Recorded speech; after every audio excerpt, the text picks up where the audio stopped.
Il y a 4 ans, le Seigneur m'a dit « Je suis en train de lever 3 catégories de personnes. » Il a dit que certains sont des missionnaires apostoliques. Il a dit « C'est là que je te place.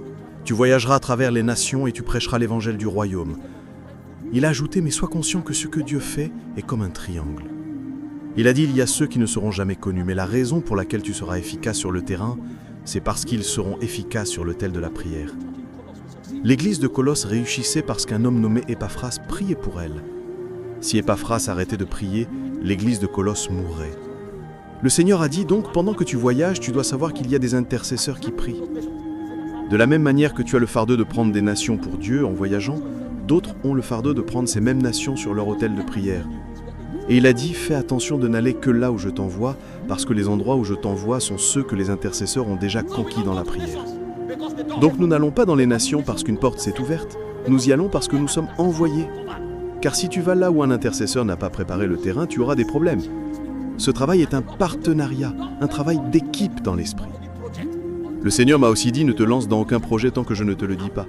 Parce que les projets que tu dois réaliser, ce n'est pas toi qui les paieras. Il a dit, je suis en train de lever des fils de consolation.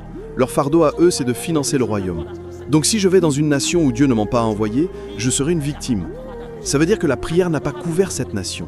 Et si je n'ai pas assez d'autorité pour survivre, je pourrais mourir là-bas. Même si des portes s'ouvrent, je consulte Dieu pour savoir dans quelle nation il m'envoie.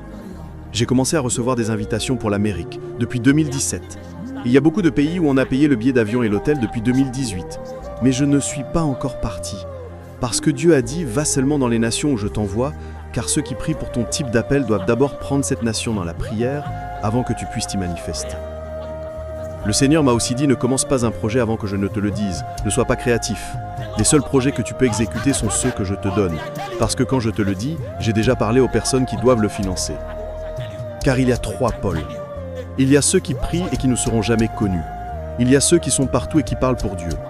Et il y a ceux qui soutiennent avec leur argent. Dieu va lever leur puissance et leur donner la sagesse pour créer la richesse. Mais c'est parce qu'il y a un royaume à financer. Leur fardeau, c'est de trouver des hommes de Dieu authentiques et de vrais projets du royaume pour les soutenir. D'autres seront sur l'autel de la prière, personne ne les connaîtra. Quand un apôtre populaire vient ici, tu veux lui donner une offrande pour qu'il te transmette quelque chose, mais il y en a beaucoup assis ici qui ont plus d'autorité spirituelle que moi qui vous prêche, mais leur place est derrière l'autel. Personne ne les connaîtra. C'est au ciel qu'ils sont honorés. Tout ça, c'est pour que le programme de Dieu puisse s'accomplir. Tu te trompes lourdement si tu penses que l'homme puissant, c'est celui qui voyage de nation en nation, ou celui qui rassemble 10 000 personnes. Non. Cet homme ne fait que montrer le travail que l'intercesseur et le financier sont en train de faire. Les gens qui font le vrai travail, ce sont les intercesseurs et les financiers. Si les financiers arrêtent, les écrans géants disparaîtront. Si les financiers arrêtent, les projecteurs s'éteindront. Si les financiers arrêtent, la chaîne de télévision fermera. La raison pour laquelle tu vois l'excellence, c'est parce que quelqu'un finance. Et si les intercesseurs arrêtent de prier, les miracles s'arrêteront. Si les intercesseurs arrêtent, la conversion des âmes s'arrêtera. Parce que les cœurs des hommes ne sont pas touchés parce que tu prêches un message intelligent. Les cœurs des hommes sont touchés parce que le Saint-Esprit travaille sur eux. Et ceux qui mobilisent le Saint-Esprit sont ceux qui sont sur l'autel de la prière. C'est une stratégie pour prendre des systèmes. De la même manière, il y a des intercesseurs qui prient pour les nations. D'autres prient pour les dirigeants. La raison pour laquelle une nation ira bien, c'est parce que le nombre suffisant d'intercesseurs pour cette nation est atteint.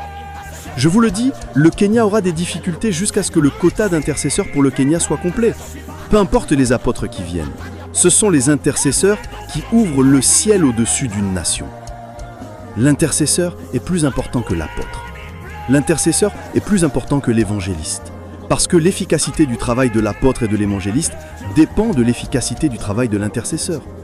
En fait, ton autorité d'évangéliste et ta puissance d'apôtre ne seront pas fortes tant que tu ne deviendras pas toi-même un intercesseur.